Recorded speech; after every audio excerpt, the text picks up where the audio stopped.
Hello student, मैं दीक्षा daily editorial analysis में आपका स्वागत है। आज के दिन की शुरुआत अल्बर्ट आइंस्टीन के प्रतिष्ठित वक्तव्य से करते हैं कि उन्होंने कहा है कि सत्य और ज्ञान की खोज में लगे रहना ही किसी व्यक्ति की सबसे बड़ी विशेषता हो सकती है। कि सत्य और ज्ञान की खोज में हमेशा जब कोई व्यक्ति लगा रहता है तो वह उसकी सबसे बड़ी ही विशेषता कहलाती है। चलिए तो आज स्टार्ट करते हैं। आज के हमारे आर्टिकल रहेंगे। एक पहला आर्टिकल रहेगा समावेशी विकास और नीतिगत हस्तक्षेप से, दूसरा आर्टिकल रहेगा भ्रष्टाचार से संदर्भित है और तीसरा आर्टिकल प्याज की महंगाई के संदर्भ में आर्टिकल का एक बताया गया है, जिसमें सभी के अलग अलग ओवरव्यू हैं। सबको देखते हैं। चलिए तो स्टार्ट करते हैं पहले आर्टिकल के साथ, जिसमें है कि समावेशी विकास और नीतिगत हस्तक्षेप के संदर्भ में कि समावेशी विकास की क्या प्राथमिकता है, इसके तहत किस तरीके से विकास किया जा रहा है, इसमें क्या असमानताएं हो रही हैं, किस तरीके से आर्थिक समृद्धि की ओर अग्रसर हो रहा है, इन संदर्भ में अच्छे से देखते हैं। अब आता है कि सतत विकास का एजेंडा भारत सहित दुनिया की सार्वभौमिक आकांक्षाओं की पूर्ति का समतामूलक समावेशी सामाजिक आर्थिक विकास की सामूहिक प्रयास है। वैश्विक गरीबी अपने दायरे और तीव्रता के कारण नीति विश्लेषकों के लिए चिंता का सबब रही है। भारत जैसे देशों की बुनियादी प्राथमिकताओं में गरीबी उन्मूलन सतत विकास का एक महत्वपूर्ण लक्ष्य है। तो भारत में बुनियादी प्राथमिकताओं में गरीबी उन्मूलन सतत विकास का कौन सा लक्ष्य? बहुत ही महत्वपूर्ण लक्ष्य है सतत विकास का गरीबी उन्मूलन। इसमें वर्ष 2030 तक सभी उम्र के बहुआयामी गरीब आबादी के हिस्से को कम से कम आधा करना और दुनिया भर में लगभग आधे गरीब दक्षिण एशिया में रहते हैं। और वर्ष 2003 में दक्षिण एशिया में 53.4 करोड़ व्यक्ति और वर्ष 2003 में वे $1 से कम जीवन यापन करते थे। उनमें से 30 करोड़ लोग भारत में रहते थे। तो इसमें एक दुनिया का एक ओवरव्यू बताया गया है कि इसमें आधे गरीब दक्षिण एशिया में रहते हैं। दुनिया के सबसे ज़्यादा गरीब दक्षिण एशिया में रहते हैं और उसमें से जो दक्षिण एशिया में 53.4 करोड़ व्यक्ति 2003 में $1 से भी कम पर जीवन यापन करते हैं और उनमें जो 30 करोड़ लोग हैं वह भारत में ही रहते हैं, जो सबसे बड़ा एक रेशियो है। अब आता है वर्ष 2004 और 2005 में भारत में राष्ट्रीय गरीबी रेखा के अनुमानों में 27.5% यानी 1/4 से अधिक आबादी गरीबी रेखा से नीचे थी। और संख्या के हिसाब से भारत में 30.2 करोड़ लोग गरीब थे, जिनमें एक बड़ा हिस्सा जीवन यापन के जरूरी मानदंडों के अनुसार अति गरीब था। अंतर्राष्ट्रीय गरीबी रेखा प्रतिदिन $1 के आय के हिसाब से भारत की लगभग 34% आबादी गरीब थी और प्रतिदिन $2 की आय को गरीबी सीमा मानने पर यह लगभग 80% हो गया था। और आज भारत की लगभग 130 करोड़ आबादी में लगभग 60% विश्व बैंक की औसत गरीबी रेखा प्रतिदिन $3.10 के आय स्तर से कम पर जीवन यापन करती है, जबकि 21% लगभग 25 करोड़ आबादी प्रतिदिन $2 आय स्तर से कम पर गुजारा करती है। सुरेश तेंदुलकर की समिति के अनुसार 43 करोड़ यानी 37.2% आबादी गरीबी रेखा के अंतर्गत है। तो इसमें एक अंतर्राष्ट्रीय मानक को दिखाया गया है कि अंतर्राष्ट्रीय गरीबी रेखा प्रतिदिन $1 के हिसाब से भारत की लगभग 34% आबादी गरीब थी। प्रतिदिन $2 की आय की गरीबी रेखा मानने पर 80% होगा और आज भारत की लगभग 130 करोड़ की आबादी जो है वह 60% और विश्व बैंक की औसत गरीबी रेखा प्रतिदिन $3.10 के आय स्तर में कम जीवन यापन करती है, जबकि 21% यानी 25 करोड़ आबादी प्रतिदिन $2 आय स्तर से भी कम का गुजारा करती है। जैसा कि सुरेश तेंदुलकर समिति में 43 करोड़ यानी 37.2% आबादी गरीबी रेखा से नीचे थी। अब आता है नवोदारवाद के दौर में। नवोदारवाद के संदर्भ में देखते हैं कि इस दौर में गरीबी का क्या अनुमान रहा है। नवोदारवाद के दौर में जैसे जैसे भारत में एक वैश्विक आर्थिक शक्ति के रूप में उभरा है, देश में अमीर होते गए हैं, गरीब अधिकतर गरीब होते गए, फासला बढ़ता गया। अंतर्राष्ट्रीय एजेंसी ऑक्सफैम की वर्ष 2017 की एक रिपोर्ट के अनुसार भारत में 10% अमीरों के पास 80% संपत्ति और 16 लोगों की संपत्ति 60 करोड़ की संपत्ति के बराबर तथा शीर्ष 1% के पास देश की लगभग 58% संपत्ति थी। आर्थिक विकास गरीबी कम करने का एक प्रभावी उपकरण है, पर काफ़ी हद तक यह विकास के ढर्रे और असमानताओं के स्तर पर भी निर्भर करता है। तो इसमें जो अंतर्राष्ट्रीय एजेंसी ऑक्सफैम ने जो 2017 में एक रिपोर्ट जारी की थी, उसमें भारत में 10% जो गरीबी थी वह अमीरों के पास देश की 80% संपत्ति थी, जिसमें 16 लोगों की संपत्ति 60 करोड़ लोगों की संपत्ति के बराबर थी तथा एक शीर्ष 1% के पास देश की 58% संपत्ति थी। और आर्थिक विकास गरीबी कम करने का एक प्रभावी उपकरण है ताकि यह विकास के ढर्रे और असमानताओं के स्तर पर निर्भर करता है। अब आता है गरीबी उन्मूलन की कोशिशों में भारत के नीति आयोग ने राष्ट्रीय परिवार स्वास्थ्य सर्वेक्षण पर आधारित बहुआयामी गरीबी सूचकांक तैयार किया। तो बहुआयामी गरीबी सूचकांक पर आधारित क्या जारी किया गया? राष्ट्रीय परिवार स्वास्थ्य सर्वेक्षण, जिसमें राष्ट्रीय 36 राज्यों और केंद्र शासित प्रदेशों और 707 प्रशासनिक जिलों की बहुआयामी गरीबी की पहचान की गई। तो कितने राज्यों की? 36 राज्यों और केंद्र शासित प्रदेशों और साथ ही साथ 707 प्रशासनिक जिलों का एक गरीबी रेखा पर अनुमान लगाया गया। यह अपनी तरह का पहला सूचकांक है जो स्वास्थ्य, पोषण और शिक्षा और जीवन स्तर के आयामों में अभावों को एक साथ मापता है। ताजा राष्ट्रीय बहुआयामी राष्ट्रीय सूचकांक वर्ष 2019-21 में NFHS 5 के आधार पर तैयार किया गया है तथा 2015 से 16 में बहुआयामी गरीबी को कम करने में भारत की सफलता को दर्शाता है।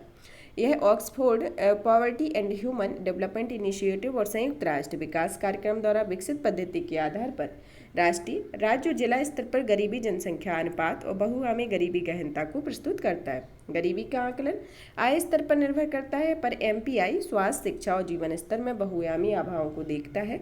गरीबी के गैर आय आयाम जैसे शिशु और मातृ मृत्यु दर, साक्षरता स्तर, लैंगिक असमानताएं गहन गरीबी को प्रदर्शित करती हैं। तो गहन गरीबी को क्या क्या प्रदर्शित करती हैं? पहला तो प्रदर्शित करता है मातृ मृत्यु दर, शिशु और मातृ मृत्यु दर, साक्षरता स्तर, लैंगिक असमानता और गहन गरीबी को प्रदर्शित करती हैं। ये तीन इसके गहन गरीबी को प्रदर्शित करने वाले प्रमुख कारक हैं। MPI के तीनों समान महत्व वाले आयाम जैसे स्वास्थ्य, शिक्षा और जीवन स्तर में कुल 12 संकेतक समाहित हैं। यह गरीबी उन्मूलन की कोशिशों के लिए तथ्य आधारित निर्णय लेने, नीति निर्माण और लक्षित हस्तक्षेप में मदद कर सुनिश्चित करेगा कि कोई भी पीछे ना छूटे। MPI के साथ भारत गरीबी की जटिलताओं की गहरी समझ हासिल कर समावेशी विकास सुनिश्चित कर सकेगा और दुनिया के छठे हिस्से की आबादी के साथ भारत समावेशी विकास में अपनी भूमिका और जिम्मेदारी समझता है। पहले MPI 2015-16 में लगभग 64.5 करोड़ यानी 55.4 करोड़ 55.4% भारतीय गरीबी रेखा से नीचे थे। भारत ने अपनी समष्टि सामाजिक आर्थिक नीतियों के जरिए आवास, बिजली, खाद्यान्न, स्वच्छता जैसी आवश्यक सेवाओं तक पहुंच सुनिश्चित करने के और वंचित वर्गों की सुरक्षा हेतु सामाजिक सुरक्षा उपायों को प्राथमिकता दी हुई है। इसमें भारत में बहुआयामी गरीबी की हिस्सेदारी 9.89% अंकों की भारी गिरावट के साथ वर्ष 2015 और 16 में 24.85% से घटकर 2019 और 21 में 14.94% हो गई है। MPI अंकों में सुधार दिखाता है और भारत में बहुआयामी गरीबी लगभग आधी रह गई है। वर्ष 2015-16 से 2019-21 की मध्य 13.6 करोड़ आबादी बहुआयामी गरीबी से बाहर है। साथ ही यह गरीबी की तीव्रता जो बहुआयामी गरीबी में रहने वाले लोगों के बीच औसत अभाव को मापती है वह 47.14% से घटकर 44.39% हो गई है। बहुआयामी गरीबी के अनुपात में सबसे तेज गिरावट उत्तर प्रदेश, मध्य प्रदेश, उड़ीसा, राजस्थान में देखी गई है। तो कौन से शीर्ष देश हैं जहां पर गरीबी का गिरावट देखी गई है? उत्तर प्रदेश, बिहार, मध्य प्रदेश, उड़ीसा, राजस्थान। ग्रामीण क्षेत्रों में बहुआयामी गरीबी में सबसे तेज से गिरावट आई हुई है जो 2015-16 में 32.59% की तुलना में 2019-20 में 19.28% रह गई है। शहरी क्षेत्रों में गरीबी वर्ष 2015-16 में 8.65% से घटकर 2019-21 में 5.27% हो गई है। बहुआयामी गरीबी में ग्रामीण और शहरी क्षेत्रों के बीच अब भी असमानताएं मौजूद हैं। साथ ही यह भी सच है कि शहरी क्षेत्रों की तुलना में ग्रामीण क्षेत्र में MPI में तेजी देखी गई और वर्ष 2015-16 से सर्वाधिक गरीब वाले राज्य बिहार MPI मूल्य में सबसे तेज गिरावट देखी गई और 2019-21 में बहुआयामी गरीबी अनुपात 51.89 से घटकर 33.76 हो गया है। उसके बाद सबसे तेज गिरावट मध्य प्रदेश, उत्तर प्रदेश में 20.63 और उत्तर प्रदेश में 22.93% हो गया है। संख्या की दृष्टि से पिछले 5 वर्षों में 3.43 करोड़ लोगों को बहुआयामी गरीबी से बाहर निकलने के लिए उत्तर प्रदेश प्रथम स्थान पर रहा जो 2.25 करोड़ के साथ, बिहार द्वितीय स्थान पर और मध्य प्रदेश 1.36 करोड़ के साथ तीसरे स्थान पर बड़ा राज्य रहा है। एमपीआई में गिरावट, पोषण, स्कूली शिक्षा में सुधार, स्वच्छता और खाना पकाने में ईंधन की सुलभता की महत्वपूर्ण भूमिका है और विगत 5 वर्षों में सभी 12 संकेतकों सहित 3 आयामों में स्वास्थ्य, शिक्षा और जीवन स्तर में तेज सुधार देखा गया है। कुल मिलाकर पोषण, स्कूली शिक्षा, वर्ष, स्वच्छता आदि में सुधार में एमपीआई मूल्य में गिरावट आई है। हालांकि इसमें अभी और गुंजाइश है। हाल के वर्षों में भारतीय अर्थव्यवस्था में महत्वपूर्ण संरचनात्मक परिवर्तन हुए हैं। समावेशी विकास एक नीतिगत प्राथमिकता हो जिसके तहत विकास के लाभ को आबादी के एक बड़े हिस्से के रूप में साझा किया जाता है। गरीबी और अन्य असमानताओं को भी कम करने और तीव्र आर्थिक विकास हेतु समावेशी विकास जरूरी होता है। गरीबी से संघर्ष में महत्वपूर्ण रणनीतियां और नीतिगत हस्तक्षेप के रूप में भौतिक, सामाजिक और आर्थिक बुनियादी ढांचे की उपलब्धता और पहुंच जरूरी है। साथ ही महत्वपूर्ण है कि अर्थव्यवस्था का बेहतर समष्टि आर्थिक प्रबंधन जो गरीबी के आकार में एक झटके में बदलाव की क्षमता रखता है। प्रगतिशील और स्थायित्व भरे समष्टि अर्थतंत्र में राष्ट्रीय एमपीआई गरीबी अनुमान, मौजूदा तरीकों और गरीबी उन्मूलन कार्यक्रमों को प्रभावशीलता का मूल्यांकन कर कार्यक्रम कार्यान्वयन के प्राप्त सबक के आधार पर रणनीतिक हस्तक्षेप के लिए विकल्प सुझाने में सक्षम बनाएगा। और अब भी गरीबी कम करने हेतु बुनियादी ढांचे, वित्तीय समावेशन और सामाजिक क्षेत्र में सार्थक हस्तक्षेप की जरूरत है।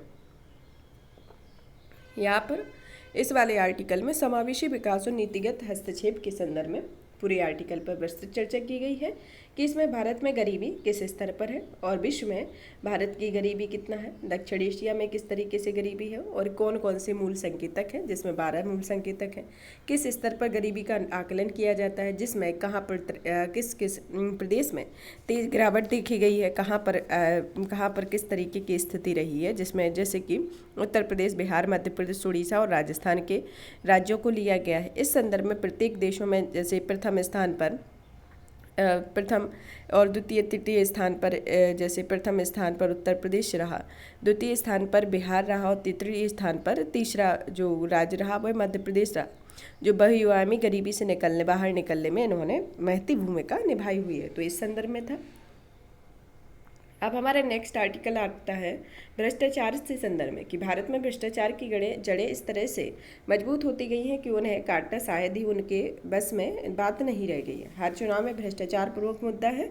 जो भी सरकार बनती है वह बढ़ चढ़कर भ्रष्टाचार समाप्त करने के दावे करती है, मगर हकीकत यह है कि हर वर्ष दुनिया के पैमाने पर भारत में भ्रष्टाचार कुछ बड़ा हुआ है दर्ज होता है और अपने पुराने पायदान के आसपास मौजूद दिखाई देता है। मौजूदा केंद्र सरकार के अहम वादों और प्रयासों में भ्रष्टाचार समाप्त करना सबसे ऊपर रहा है, मगर पिछले कुछ समय से जिस तरह नियंत्रक और महालेखा परीक्षक और दूसरी जांचों की रिपोर्ट आई है उन्हें देखते हुए स्पष्ट है कि भ्रष्टाचार पर काबू पाना इस सरकार के लिए चुनौती रहा है। केंद्रीय सतर्कता आयोग यानी सीबीसी की ताजा रिपोर्ट के मुताबिक पिछले वर्ष केंद्र सरकार के विभिन्न विभागों में 1,15,000 से अधिक अधिकारियों के खिलाफ अनियमितता की शिकायतें दर्ज की गई है। सबसे अधिक शिकायतें गृह मंत्रालय के अधिकारियों के खिलाफ दर्ज की गई हैं। उनमें करीब आधी शिकायतों का निपटारा हो गया है, मगर बाकी अब भी लंबित हैं। उनमें से करीब 2/3 मामले का निपटारा 3 महीने से अधिक समय से लंबित है, जबकि नियम के मुताबिक सीबीसी को ऐसी शिकायतों का निपटारा 3 महीनों के भीतर कर देना होता है। अधिकारियों कर्मचारियों के खिलाफ अनियमितता की शिकायतों के निपटारे में देरी से एक अलग मुद्दा है। चिंता की बात यह है कि जिस मंत्रालय पर कानून व्यवस्था सुधारने की जिम्मेदारी होती है वह उसी के भ्रष्टाचार की शिकायतों में सबसे अधिक दर्ज हुई है। मौजूदा सरकार का पहले कार्यकाल में ही वादा किया गया था कि शून्य भ्रष्टाचार वाली व्यवस्था लागू करनी है, मगर जब केवल केंद्र सरकार के विभिन्न विभागों में 1,15 लाख से ऊपर से भ्रष्टाचार की शिकायतें एक वर्ष में दर्ज हुई हैं तो अंदाजा लगाया जा सकता है कि निचले स्तर पर भी क्या स्थिति रही होगी। केंद्र सरकार ने भी खुद में अपने महत्वपूर्ण विभागों के अधिकारियों कर्मचारियों भ्रष्टाचार मुक्त व्यवहार के लिए अनुशासित नहीं कर पाया है, तो आर्थिक ही उनकी भ्रष्टाचार के खिलाफ लड़ाई पर सवाल उठने स्वाभाविक ही हैं। जो मामले निपटा दिए गए उनका अर्थ यह नहीं होता है कि उनमें भ्रष्टाचार हुआ ही नहीं है। इतनी बड़ी संख्या में अनियमितता की शिकायतें मिलना ही अपने आप में एक संकेत करते हैं कि सरकार की नाक के नीचे भ्रष्टाचार चल रहा है।